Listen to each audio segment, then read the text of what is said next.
I guess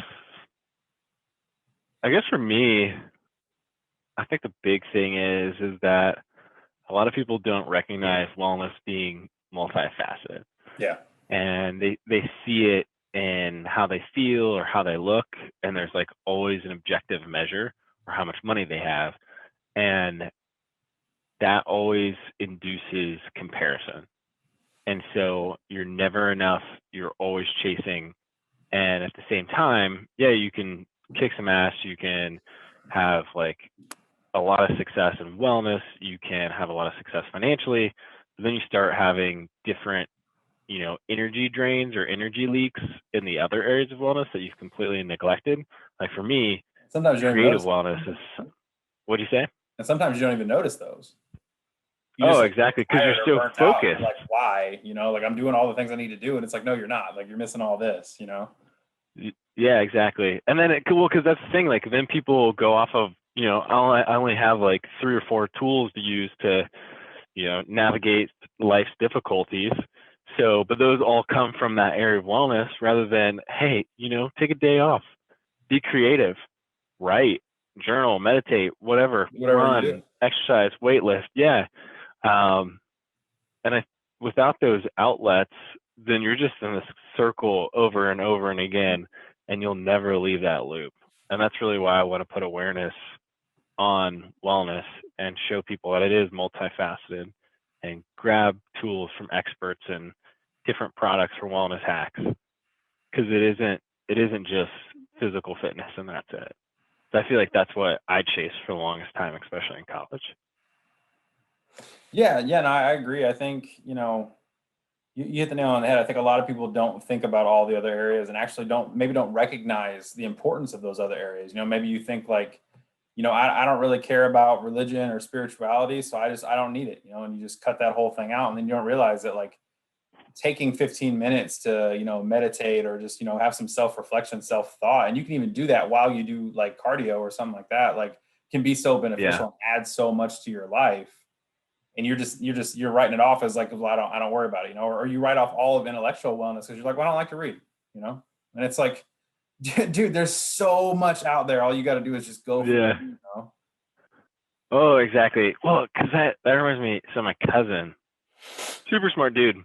He's really dyslexic though. He Right. can barely read, but he'll like listen to podcasts or audiobooks or watch movies, and he'll just get all of the detail, like the Matrix, and he's able to extract these like huge, really articulate concepts from a movie that I would never be able to do. Right. But instead, like I use books, like I love to read, and so that's where I think showing people that there's different avenues to chase or expand into those areas of wellness will also be really helpful for people as Mhm. well. Yeah, no, I completely agree. 'Cause I mean, I know like me personally, like, I remember you and I had a conversation back right whenever we were getting into maybe the inception of uPOW, and we were just really starting to kick Hmm. ideas back and forth. And I was like, man, I make more money than both my parents put together. My car costs more than any house I ever lived in. I have $300, $400 pairs of shoes. I have, I don't want to tell you how much I have in my watch collection, but like, I'm like, and I'm stronger than I've ever been before. My wife is gorgeous. I have all the animals I want in the home and everything. It's like, why am I not happy? And you're like, well, what are you doing for, like, are you reading and stuff? I'm like, well, not really. It's like, okay, do you pray? Sometimes. It's like, dude, like, so you're Oh yeah. exclusively doing stuff that makes you money or working out, and you're wondering why you're not happy. Like, and Oh yeah, dude. I was like, okay, if it doesn't make me money, I don't care about it. You know? Well, that's how I used to be, or if I wasn't extremely productive and completely Yeah. filling up every minute of my day with something, either like you said, it's going to make me money, I'm going to gain a skill, or like it's got to be productive and it's going to be chasing something in life. Then I don't know. For me, I got burnt out in New York, and I'm so grateful that I went there, because I could have just done the exact same loop and been in Indiana or Chicago and done those things over and over again. But being completely by myself in New York, it made me realize that I am missing out on so many life experiences, and I'm willing to sacrifice like my body and my health to chase after something that when I get it, I probably won't have it for very long. Right. Nor will I be completely fulfilled anyways, because I'll want more. Right. It's like, always. all right, yeah, you make $100,000. Okay, well now I want to make $200,000. It's like, okay, I made $200,000, now I want to make $1 million. Now I want to make, $1 billion. I want to have assets, and I want to own a single family home. Now I want to own a double family home. Then I want to own an apartment, Right. and then a commercial property. Own a skyscraper, like, oh, dude, and then you get lost in it, and then you're forever taken away. And that's why I love, like, first thing, like, love working with you and having you as a part of this, because this is, I think that's the embodiment of, let me move this pill bottle. I just noticed it. But I like it. It made me realize, like, one, what do they say? If you want to go fast, go alone. If you want to go far, go with others. Mm-hmm. And you're one of those people that just quick-witted, very funny, easy to talk to. I like to think so. Anyway. And yeah, well, and then it's also like you're my best friend, and I love working with you. And there's always been this part of me that's like, man, I love to intertwine like personal relationships and business relationships. Like, why can't that work out? And for some reason, there's this mental block, like, well, I could lose Shawn as a friend. It's like, no, if we are really true friends, that's gonna outlast that, and it's just gonna make our friendship even deeper. And I thought that was a big shift for me when we were at that Mexican restaurant. I forget where we were at in Bloomington, when I asked you to do it with Amala and Lauren. Oh yeah, we're at Viva Mas. Mm-hmm. Yeah, we were talking about doing other business things together and everything, and it was like, I don't know, blah blah. And I honestly, it's crazy that you say that, because like Lauren and I had the same conversation where I was like, because I'm obviously I'm very intertwined with my wife as a married man should be.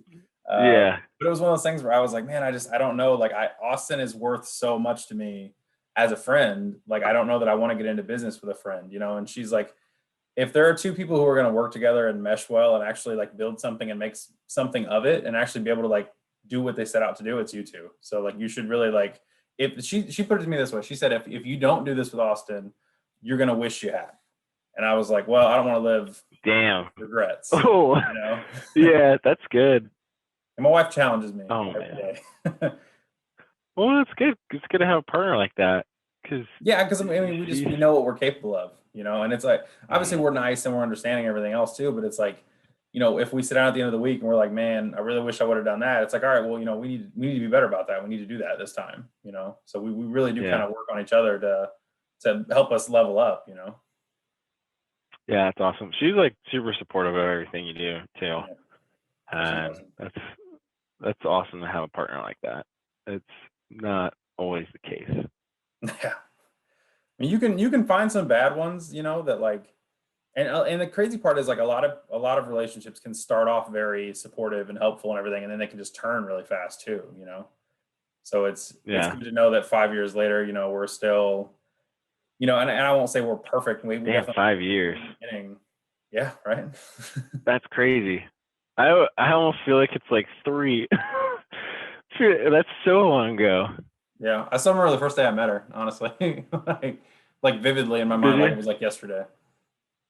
That's crazy, man. Yeah, that's awesome. It's good to have like love like that. That's supportive and trusting and loving, and comes from a place of like love instead of fear. Because that's where I feel like I get trapped in relationships sometimes. That's a really big reason why like I want to challenge myself in the romantic side of wellness. I feel like part of it's me, and definitely it is. But like, why? Like, why is it me? Like, what patterns and behaviors am I perpetuating, either outside my relationship or inside my relationship, that is causing my relationships not to work? Yeah, and it's gonna be really cool to like, work on flourishing out some of those details and stuff as we go down the romantic wellness, section too, because we can ask questions like, well, are you being too analytical? Are you going into it and thinking about it too much? Are you doing this? Are you doing that? Yeah. Like, it'd be really cool too, like, for everybody listening, we're going to talk about romantic wellness as its own standalone area of wellness. And it's going to be cool too, because Austin is single and I am married, and we'll have a variety of people throughout the show too. So we'll be able to get a lot of different perspectives and stuff. So we'll explore some of those core questions as we move on. Yeah. Well, that actually, it's funny. It reminds me of this story. I tell this sometimes. So actually, before I met you, from I think 2010 to I think it was actually early 2010 to late 2011, so almost 2 years, or maybe late 20, whatever it was. I didn't eat McDonald's. I read this book called The McDonaldization of Society, and how McDonald's is basically dehumanizing certain industries, and people are modeling themselves after McDonald's and their business models because they make so much money, Yeah. And so I was like, all right, fine. I'm respectfully going to step away. I'm not going to make fun of people who eat McDonald's. I'm just not going to do it. That's going to be my contribution, and I wasn't going to do it and everything else. And there was one night that we went, I think it was me and you and An and Drew and everybody. And I went and I got 20 nuggets, and I got some barbecue sauce with it. And I ate that first nugget with that barbecue sauce, and it all hit me at once. I'm not getting those 2 years back. Okay. I should have eaten that shit all. It's delicious. Yeah, but you wouldn't know if you didn't take it away either. Right. Yeah. Not that it's good for you. Yeah, that's so funny though. I didn't. That was during my freshman year, your sophomore year. Yeah. So basically, from the we had a lot of chicken nuggets. Yeah, well, because you remember a chicken nugget because it's over. But if you remember, that's an insider. You guys will learn that when we get on. But no, it started because if you remember, I came to school early. I came to school with the groups program for the lower income first generation students, and one of the summer classes we took a math class, we took a writing class, and we took I want to say a reading class. It wasn't a reading class. It was like a deep thinking, kind of thought provoking sort of thing, where we ended up basically just doing a lot of writing too. So it was kind of 2 writing classes, but the one writing class was professional writing, and this class was sort of analytical thinking and analytical writing. And it was about that book, McDonaldization of Society. It's a really good book. Yeah. And just talks about different ways. Basically, you look at the world a little differently, whenever you adapt that mindset, I guess. It's a little bit of sociology, a little bit of, just more cultural stuff. But yeah, from that summer until whenever it was, we all loaded up in your car and went. I think it was, would you have that Explorer at the time, or I don't even remember. I had the Escape, I think. Yeah. And yeah, we ate a lot of chicken nuggets after that. Yeah, once I ate it was over, as Aunt says. Yeah. And then we saw that chicken nugget movie where somebody gives some girl a chicken nugget. We're all just like, it's over.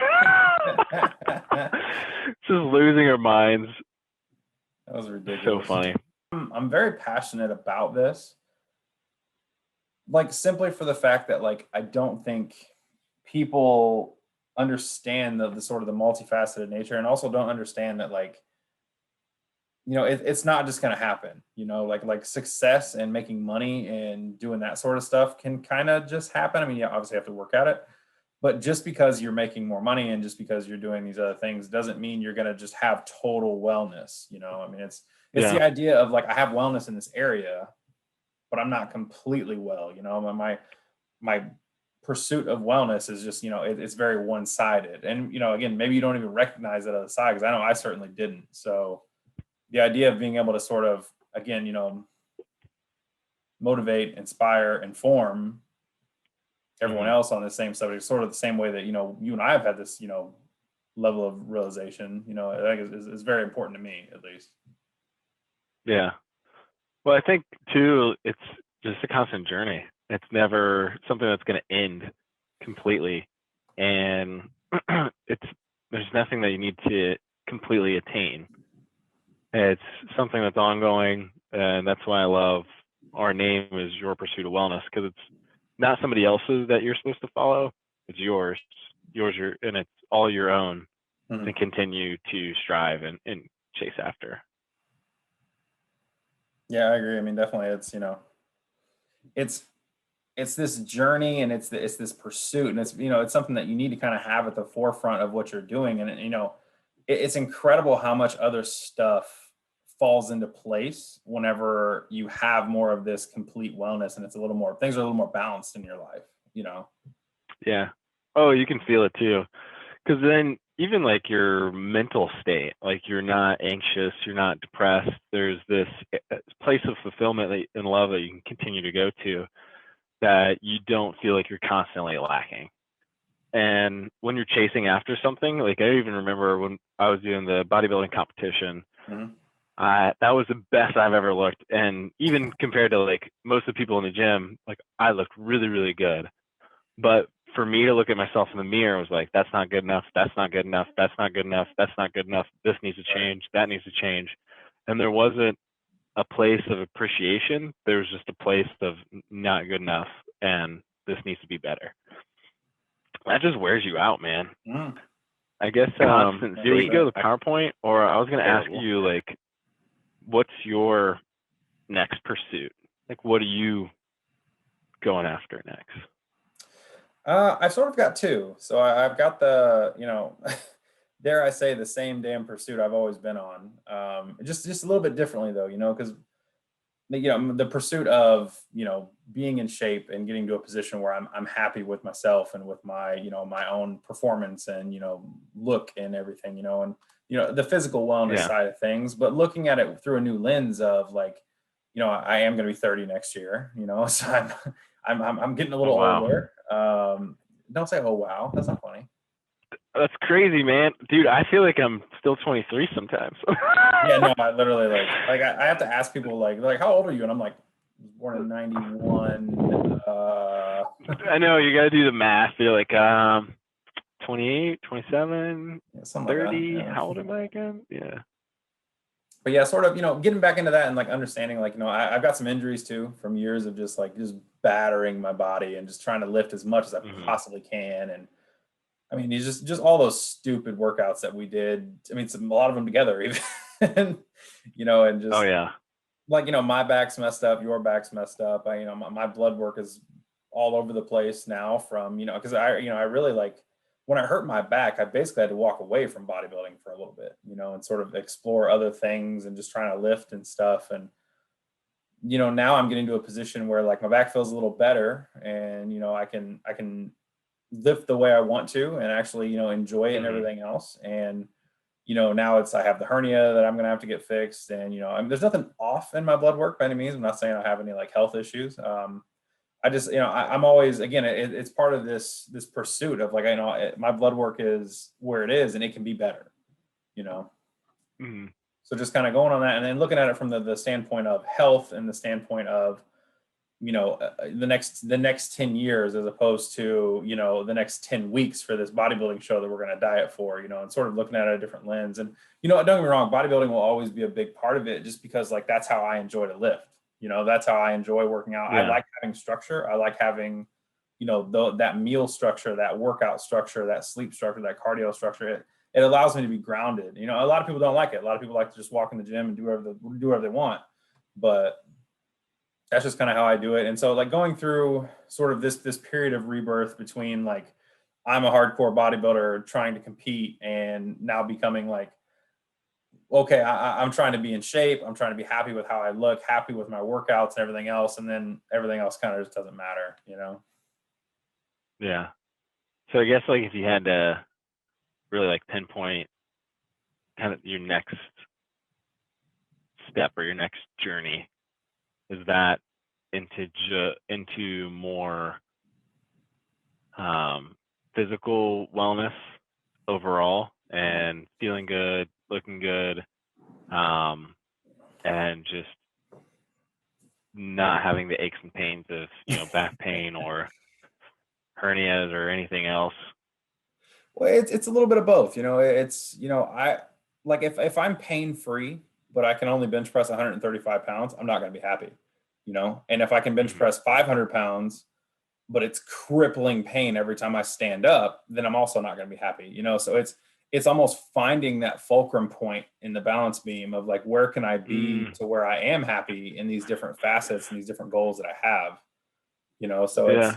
I have, you know, I mean, like we talked about in, you know, my personal podcast, I have really, really big goals, and I have smaller goals along the way to meet those big goals. And so, my first small goal right now is 330 pounds and bench squat and deadlift 400. Now, I'm not going to do that with a hernia, you know. So there's no way No. that I can even accomplish the second half of that goal. I mean, like, yeah, I can bench press 400 pounds right now. Yeah, I could probably deadlift it. I probably can't squat it because of the hernia. But once that gets fixed, it's going to be sort of that journey to get back to that place. And then also, even in that post-surgery recovery environment, what am I doing with my nutrition and what am I doing with my recovery? And, I mean, there's going to be physical therapy. It's going to be part of it. It's again, going to be very multifaceted sort of, pursuit. So we'll sort of follow along until that first benchmark, and then we'll explore how to set the second benchmark in order to get to the ultimate goal. Is sort of what I'm going to do with that pursuit. I like it. So I got a question. Who would you want to bring on to the show if you could like bring anybody on for that? Probably somebody who has made that transition themselves from competitive to now just wanting to look good, stay in shape. Say you're talking a Jason Hudd, Jay Cutler, somebody who is sort of out of the game and is sort of, they still lift like bodybuilders because they, that's all they know.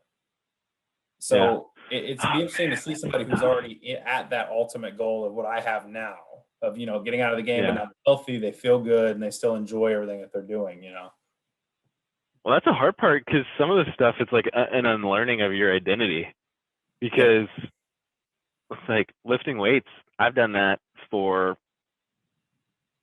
I was like 12 or 13, really. So I've done this for like 15 years. And like, that's when I had my first trainer, when I started doing like leg curls and squats. And, like, I know I need to let it go to fix my back. And see, I don't think you need to let it go though. I think you can just change your perception of it and change your paradigm.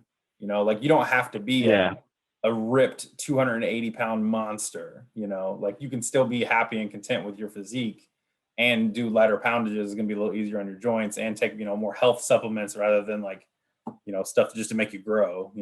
Protein. Yeah. Oh, exactly. Because dude, we were loading it up. Like I remember taking a handful of pills and then 3 scoops of protein after a workout.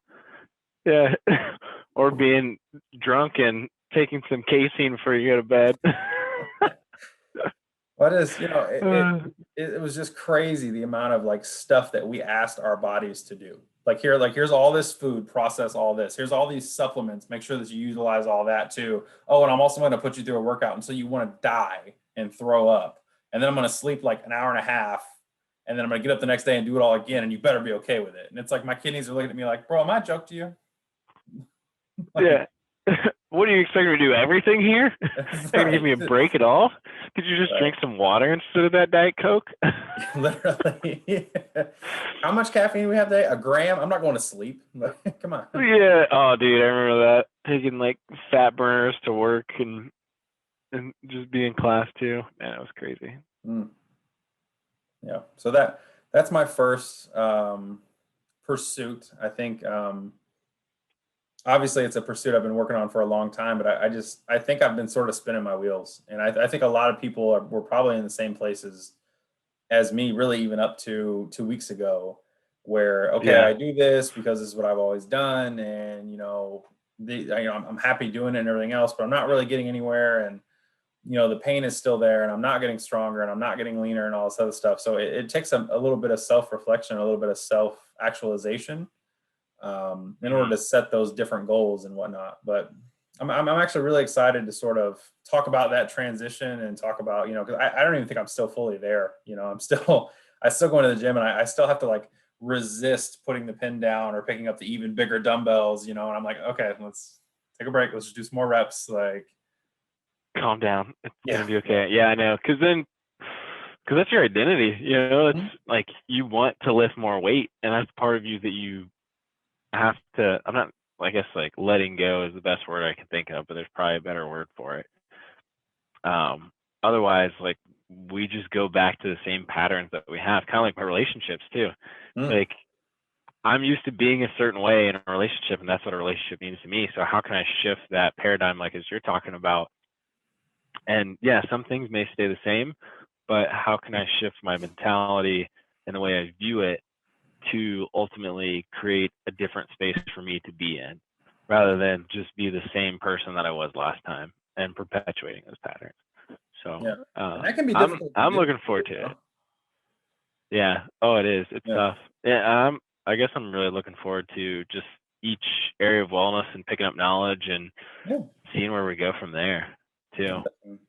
I think that's why, I'm excited about, both of my pursuits that I've picked out. And if you and I want to do some, mini pursuits or whatever we want to call them along the way, but, I'm excited about my first pursuit, but the second one and the idea of so doing the social wellness pursuit and trying to learn Spanish so that I can be a little more immersed in my wife's culture. Yeah.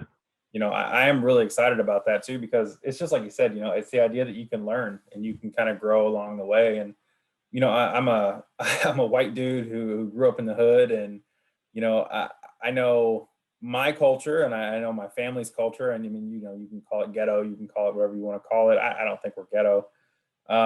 It's just the way where we, we're a product of our environment, and I think when I got to college, I changed a lot about myself. I mean, obviously, I don't I don't wear my gold teeth anymore, and I've gotten rid of a lot of my Jordan collection. And I actively daily try to speak a little more clearly and not use slang and stuff like that. So there was that transitional period, and then I became this this author and this stoic person, and I go to university, I have a master's degree, and it's like now I'm realizing like it's not all about that, like having degrees and everything is not all it's cracked up to be now. And now that I'm working on the third one, so. Oh, exactly. I mean, hell, you've got 2 degrees, It's not fun either when you're trying to be somebody else too. When you're like down to my core, I know this isn't it. And I think I realized that when I was working at UBS for a bunch of auditors. And if you've ever been a technology support group for a bunch of auditors, I would highly recommend not ever doing it in your entire life. And that's when I realized, like, yeah, no one should ever do it. Oh, dude, it was terrible. Just very monotonous. Everybody had this exact same conversations. And it was weird because all the auditors would come to my desk and talk to me because I would actually give them an engaging conversation rather than talking about the C card documentation that they need to fill out, or, how's this balance sheet look? And man, I feel like people just are hungry for authenticity. And that's why I love you, because you are super authentic. You're just yourself. Like, you're not going to apologize for how you are or how you act or who you are. And that's honestly why I love the idea of starting a podcast with you, because you're just you. And you're funny. It took a long you're time like to a get good, there, though. funny to listen to. Yeah. What do you mean? Why do you say that? Well, because again, in high school, I was this person, right? And then I got to college and I was this person. And then I got to, my master's degree, and now I have my job at the university. I'm this person. And, I finally realized, looking back at those people, I was like, man, I feel like I'm not me anymore, So it took a period of just I am who I am. I'm not going to sugarcoat it. I'm not going to try and be nicer to somebody. I know I'm not everyone's cup of tea. I know I'm a lot sometimes. I know I'm very outspoken. I'm very, I'm very vocal. I mean, I'm 6'4" and I'm, almost 350 pounds. So I take up space, out. you're not going to miss me. You're not when I walk by, no. So, I finally, I'm finally comfortable in my own skin, I think is the biggest thing right now. And, I like who I am as a person. And I think a lot of people maybe don't know who they are at their core. And, it takes a lot of time. It takes a lot of reflection and everything. Luckily, bodybuilders do cardio. So you get plenty of time to Stairmaster to think about who you are and what you want as a person. But especially at 4 a.m. Oh my God. Running the stairs with Matt. Yeah. Oh man. Well, do you want to do, I guess one thing I want to do is pick our journey if you want to do something for December, because I think it'd be a great trial run. Yeah. Just to pick something that we want to go for. Even if we don't, highlighted. I think it'd be cool just to even talk about it at the end of December. And I'd love to go over the PowerPoint with you and talk about our vision for everything. Yeah, yeah, definitely. I mean, like I said, my 2021 journeys are going to be getting back in shape, and I haven't determined the ultimate goal for that yet. Mm-hmm.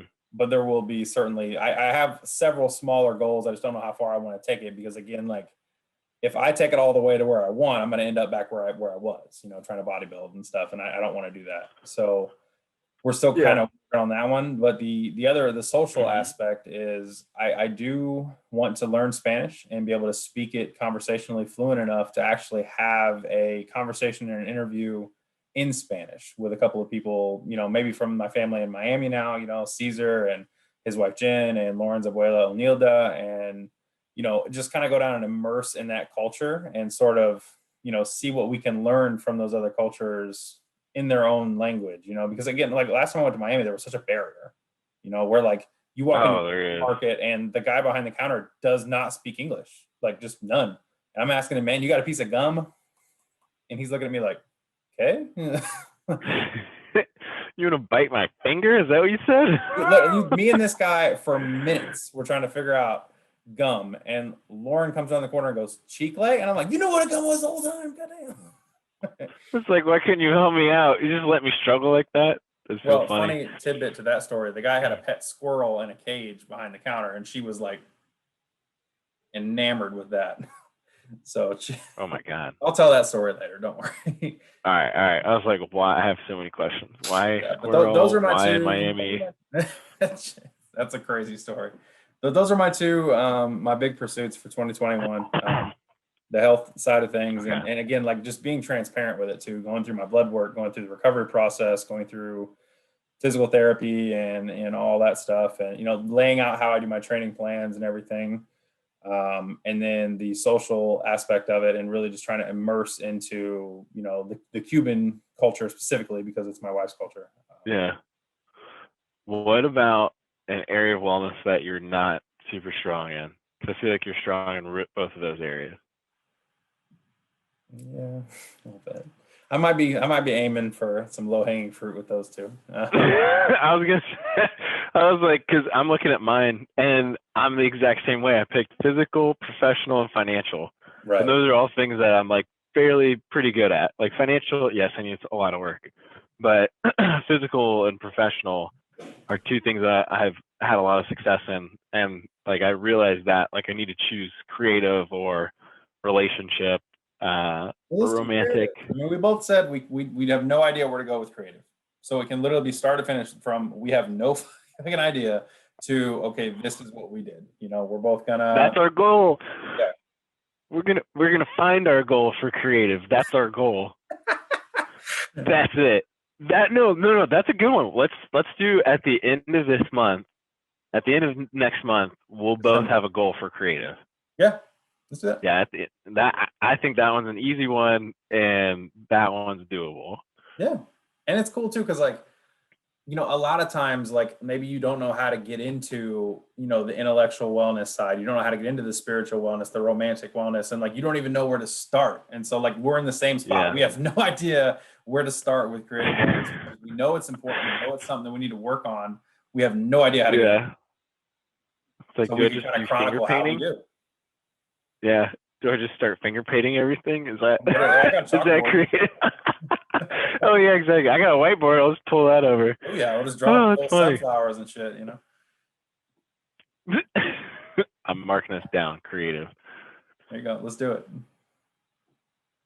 Yeah, let's hit the PowerPoint real quick. I don't want this one to be too long. I know we're gonna have to cut some stuff up. Yeah. I don't want everybody listening to it forever. I really wanted to outline why we're so passionate about this project, you know, and I know we've covered that a little bit, you know, so I think if we hit the PowerPoint, explain the areas a little better to anyone who's watching. Boom. All right, cool. So welcome to the presentation, everybody watching along. If you're just listening to us, we'll try and be pretty detailed. Just kind of take everyone through. We really just kind of want to outline everything, let everybody know kind of what uPOW is, why we're so passionate about it, and then as well as kind of give just a brief explanation. Austin, if you want to kick us off, my man. Yeah. So this is a quick note from Shawn and I. And this is really just about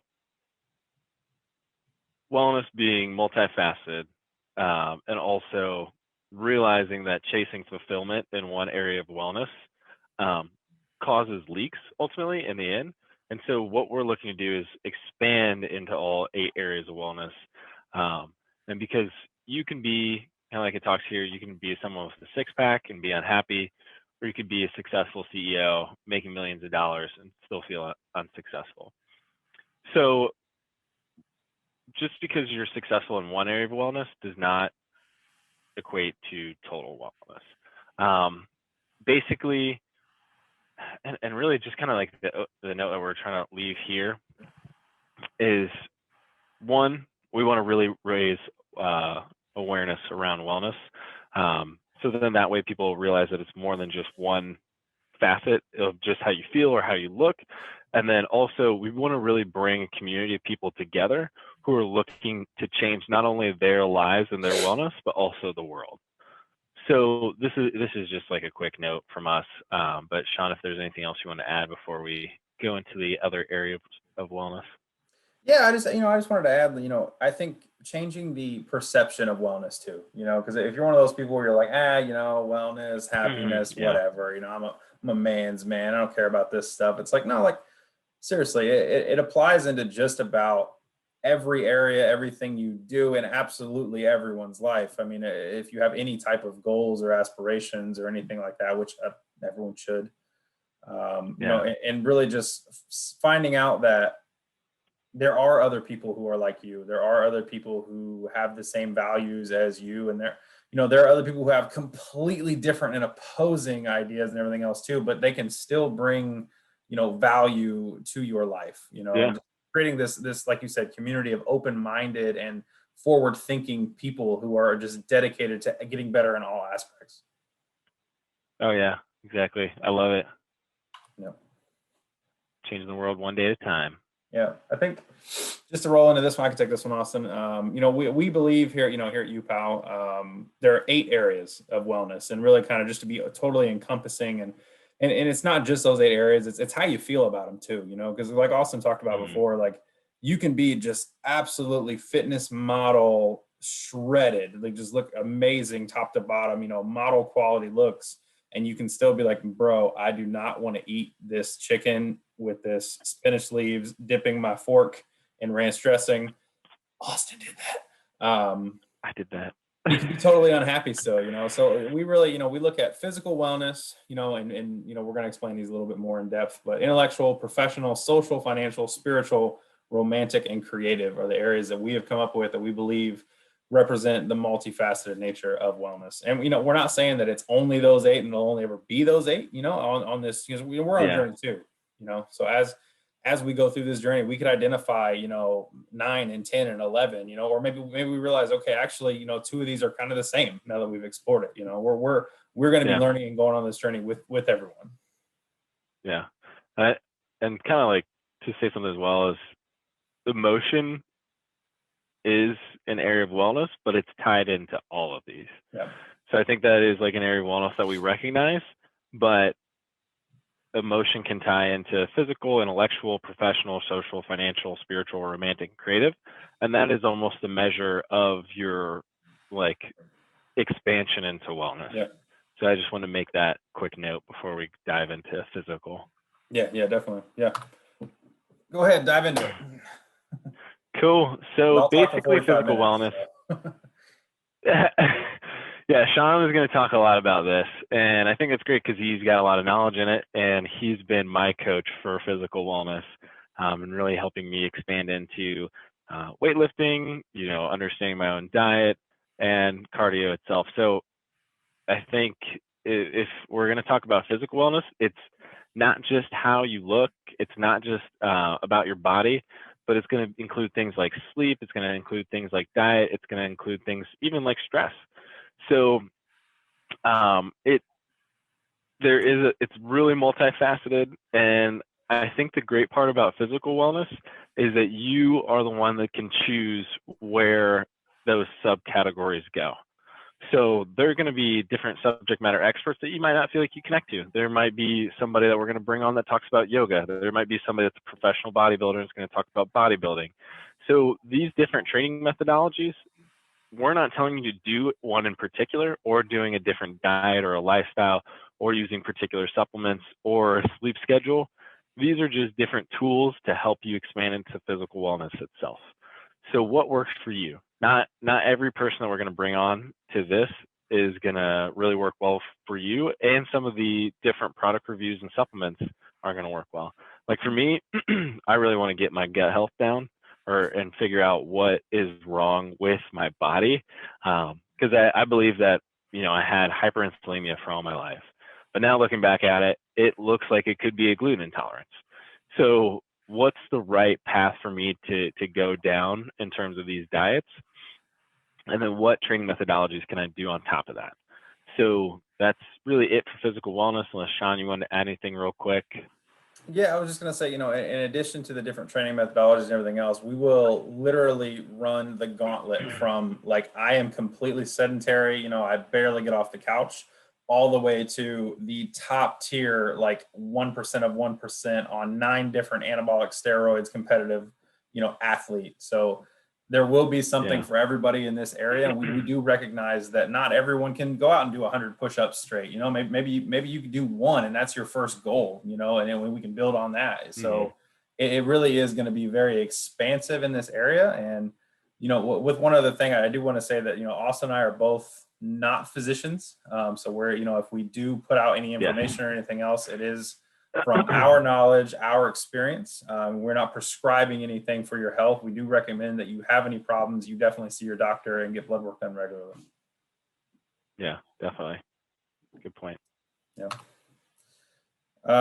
We could just continue this flip-flop thing here, Austin, I guess. The role in intellectual wellness, it's the idea that, everyone should be a lifelong student. I think for the longest time, I was like, all right, I'll finish high school and then I'll be done. I am a first generation college student. And then my mom was like, you know what? No, you need to go on. You can do more. And so, okay, cool. I'll do this little, program to get into college. I shouldn't have been able to get into IU, but I did. Then I completed the bachelor's degree and I was like, okay, cool. I'm done. I don't want to do any more of this. I'm over this, and then I realized, okay, well, maybe there's more to learn.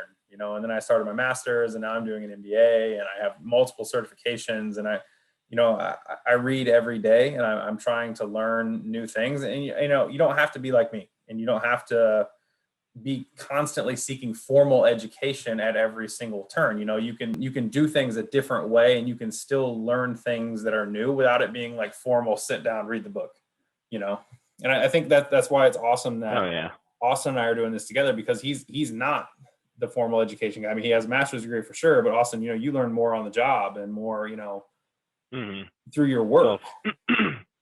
Oh yeah. Or even like having a coach, just to improve my intellectual from that standpoint. I guess for me, I think that's something that the avenue that I want to go is just like, what other ways do I learn than just reading a book or going to a class?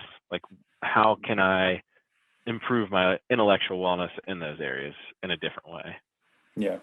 And, it'll be a really good journey too, to sort of make the, the discernation between the scholar and the practitioner, and how you can still be an intellectual in all aspects of your life, no matter whether you you like formal education. I'm going to read papers every day, or you go to, what, man, I like to listen to podcasts while I work on my car. Yeah. I mean, there's tons of different ways that you can constantly be thinking, bigger and bigger and leveling up more and more. And it doesn't have to be this stuffy old chalkboard and learning, y equals mx plus b, So I think, oh, exactly.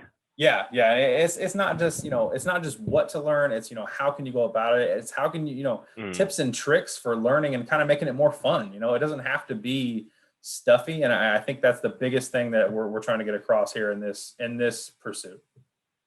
Yeah. What makes it fun for you? Yeah. Cool. Professional wellness. This is a really cool area, because every kid knows the answer to this question, but every adult has no idea how to answer this. And I feel like bringing out your inner child and asking yourself, what do you want to be when you grow up, is something that we almost need to continue asking ourselves every day. Because you may go through a huge transition in life and say, you know what, I'm done with that. Like, I've learned enough about that. I don't want to dive into being in fraud anymore. I want to start my own company. Or, you know, I want to go intern at some place. I want to pick up as much knowledge as I possibly can. So professional wellness is a lot of planning, a lot of growth, a lot of change, and interacting with people and being able to enroll them in on your journey, so that way you can get to where you want to be in life. So something that I'm really excited to dive into, but that's really it for professional wellness. Yeah, it's like you said, it's going to be really, really cool, kind of just exploring different career paths, and maybe how to, you know, shift career paths and kind of do what you love, and also, you know, make a lot of money and be successful while you do it, you know. And this one will be really tightly tied to financial wellness, and we will sort of flip flop back and forth between the two. Like I said, I am working on an MBA, so I am getting, you know, some of the formal input as well. And, you know, Austin, you have 2 degrees from the Kelley School of Business, so we will have quite a few stories of our own, in addition to bringing on all the experts that we will. Oh yeah, exactly. I love it. Yeah. Rolling into social wellness. I mean, this is going to be one that, you know, I'm one of those people, like, you could put me in a room with 5 people who hate me and I'm still going to be able to hold a conversation. I'm very extroverted. I've seen it. I'm telling you, I'm very extroverted. I'm very outspoken. I think this is going to sound dumb, but it comes from being 6'4" and over 300 pounds for the past 12 years of my life. You know, I've never been one to sort of sneak in the room and, you know, okay, I just didn't even notice him over there. Like, you're going to notice me. Yeah. I mean, I take up space. I'm very loud, and you know, I'm not for everyone, you know, and I do recognize that there are people on the opposite end of the spectrum. You know, one of my best friends growing up is pretty introverted. You know, he's real quiet, doesn't like to draw attention to himself and stuff. And hopefully we'll have him on sooner rather than later to talk kind of about his journey, because his will just be nearly the exact opposite of mine. And I think that's what's so powerful about this social wellness, is you can still have a lot of wellness and be very, very happy with your pursuit and go about it 2 completely different ways, you know. And that's why we're going to really try and look at things as many different ways as we possibly can, and bring on as many different experts for different schools of thought for this stuff, and just really try and find something for everybody here in this pursuit. Oh yeah, exactly. And this is really cool too, because I think it's awesome to go back even to relationships with friends or family or colleagues, and like, how do you continue to stay in contact, especially with Corona and COVID and more in a digital age. And then I think on top of that is like, how can you get where you want to go in a conversation without it completely draining you or, you know, you feel like you're not connected to other people. So this is an awesome area of wellness that is going to be interesting to dive into and see what we do with it. Yeah, definitely. Really excited about it.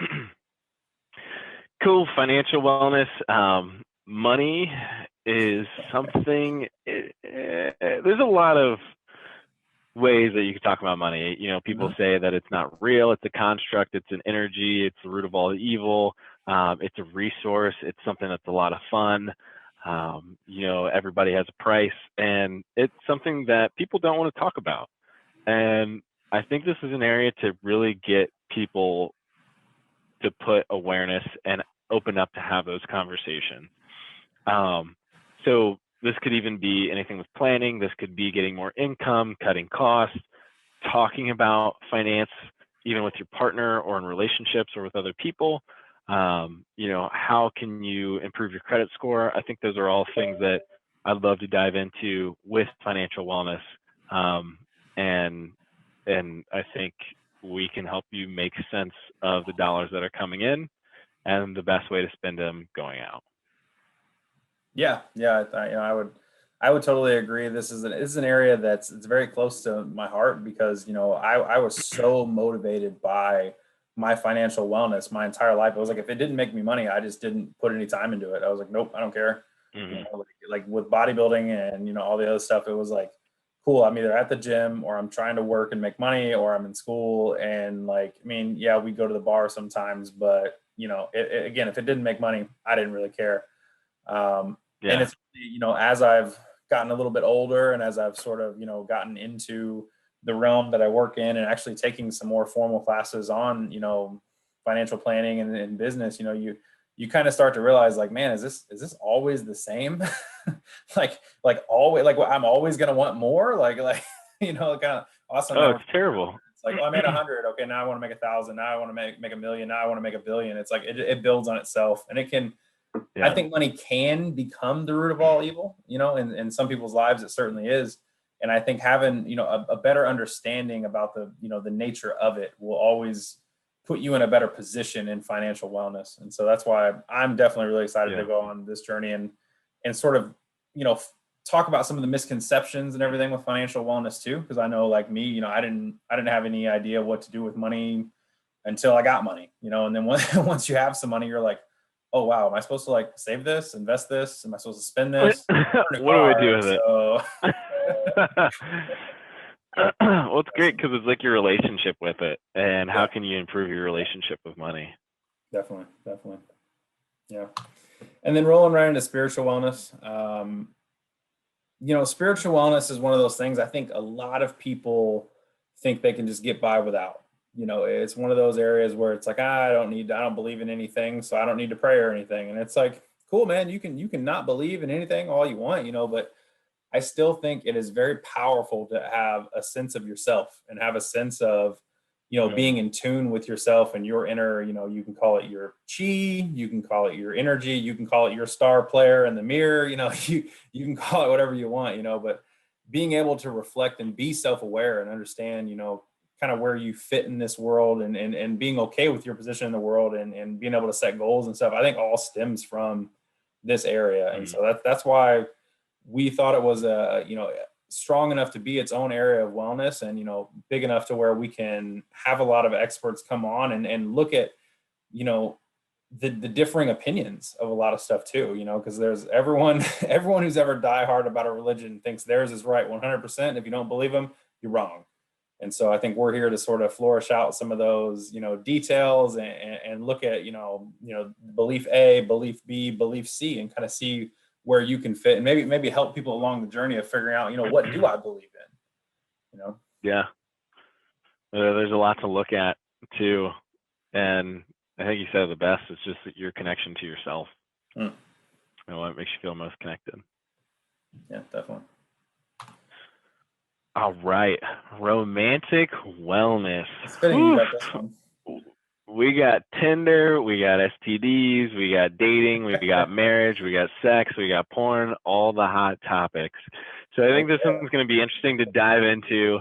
I really want to have like a candlelit Zoom meeting with a lot of these for this topic. But I think it's just like our desire and our fun and, you know, how to build something out of this too. Like, do we want it to be, how do you have like a one night stand and have that be comfortable and happy, or go to a sex club or watch porn, or how can you improve your marriage? How can you still have fun in your marriage? How can you, you know, have a supportive marriage? And so all these things are different subcategories of romantic wellness. And I think I think the last sentence says it the best. Experts will cover it all. So when it's time for you to uncover it all, you'll be a true expert. Yeah. So mic drop. yeah, I couldn't agree more. I think this is one area of wellness that I'm super excited about because we will definitely find stuff that's not for everyone in this area, but I think everyone will be able to find something for them in this area because we really are just going to absolutely go at it from every angle we possibly can. We're going to look at all the different ways of, you know, finding that person that you want to spend time with, or maybe you don't want to do that. You know, you're more happy on your own. You want a casual relationship, and, you know, what does that look like? How can you, you know, understand and figure out what you're going to do moving forward if you decide, you know what, I am more of a loner, I don't want a partner, you know. So it'll be, or maybe you want two. Yeah, or you want 2 or 5, you know, you gotta do what you gotta do. But yeah, I think nothing's off limits with this one. We're going to look at, same sex, opposite sex. We're going to look at, the different genders. We're going to, go into, anything that I think I put, anything that is a legal consenting adult, nothing's off limits after that. So it's going to be really cool to kind of see the different things that happen in this area. Yeah, I like that. Yeah. Moving on to creative wellness, my least favorite one, if I'm being completely honest. I think Austin and I both agree, this is big enough because finding your creative outlet is just so powerful, and like understanding doing what makes you happy and like what are your hobbies, what are the things that like, maybe they don't make you money, maybe they don't make a significant gain in your professional life, maybe they don't make a significant gain in your romantic wellness, but it's something that you like to do, like, man, I like baseball cards and I like to collect them and I like to organize them. It's like my jam, maybe you like knitting, maybe you like woodworking, maybe you like making beer, I mean, the hobby section. I think one thing I've really noticed in recent years, especially with the advent of social media, and everyone's got a side hustle, but very few people have hobbies anymore. And so it'd be really cool to sort of go down this path and see what people do that's going to make them happy despite having no return in their life other than their own happiness, Yeah. I love it.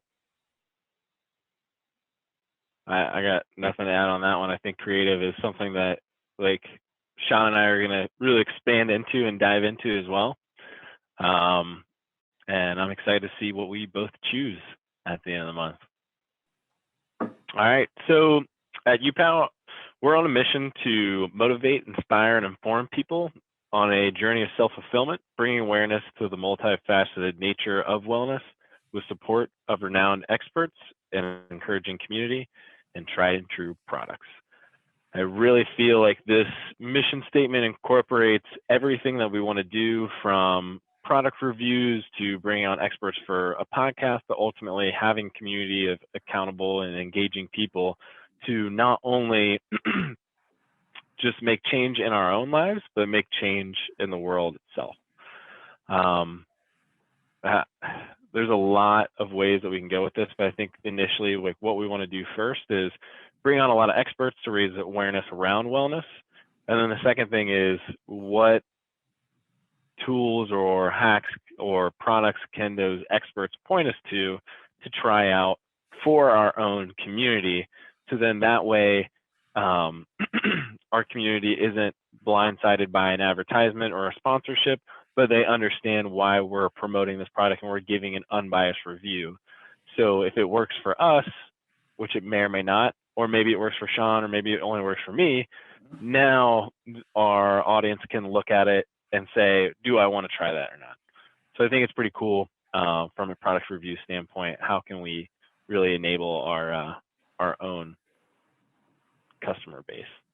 Yeah, definitely. I mean, product reviews and services reviews, and really just kind of taking a crack at a lot of different things that can make you better and make you happier in a lot of these areas. It is going to be, what like I've been saying this whole time, I think is, we're not going to leave any stone unturned. We're really going to take a really broad, dive into this because, like I said, our entire idea is that wellness is a lot bigger than a lot of people are thinking. And that's why they're not so happy, is because they're not understanding the multifaceted nature of it. Yeah. And sort of understanding, like, I'm doing everything in these areas. I don't know why I'm not happy. And it's like, it's because you're missing all this other stuff behind you, So we're really going to be as broad as we can. And I don't think there's really going to be anything that's off limits with this podcast and this, our own pursuit as we move forward. I'm really excited to get going and start sharing some of our stories and bringing on experts and their stories, and just, working on this roadmap for other people to kind of maybe start thinking, oh, okay, maybe I couldn't stand to work on that a little bit. How would I go about doing it? It's like, we got you, Yeah. Or if you're an expert and you're like, what, man, I've been bodybuilding for 10 years, I'm an Olympic swimmer. I'm this. It's like, how can you help me with physical wellness? It's like, okay, well, why don't we look at this? Why don't we look at that? and really just having something for everyone, I think is the main goal here, and just being a source of motivation, inspiration, and information for everybody that comes on, and just being there for whatever people need. Yeah. And like an authentic outlet too, because Yeah. so many podcasts and so many other, forums, or even if you Google anything anymore, it's all, or going on Instagram, everybody's trying to sell you something. So this is where it's our own journey. And that's where I think that authenticity is going to radiate. Like your own journey is going to be very different than mine. But at the same time, we're going to have certain paths that cross together. And how can we, motivate other people and inspire other people, and how can we continue to grow and expand into all those areas by bringing on experts and trying different products? Yeah, definitely. I'm super excited to get the pursuit going, get the journey going, and we'll just see where we go from here. I mean, I think another thing too is, Austin and I are both available for feedback. We'd love for people to let us know who they'd like to see on the show, or an area they'd like us to dive into. I will say, we have big plans and we have a ton of areas that we've addressed, but there's no possible way we could look into everything. So, if anyone wants to, let us know some stuff they'd like us to look at, I'm more than happy to. Or if you feel like you're an expert in a particular area and want to come on the podcast, we'll eventually have a form on our website that allow you to apply for a speaking position for your own interview as well.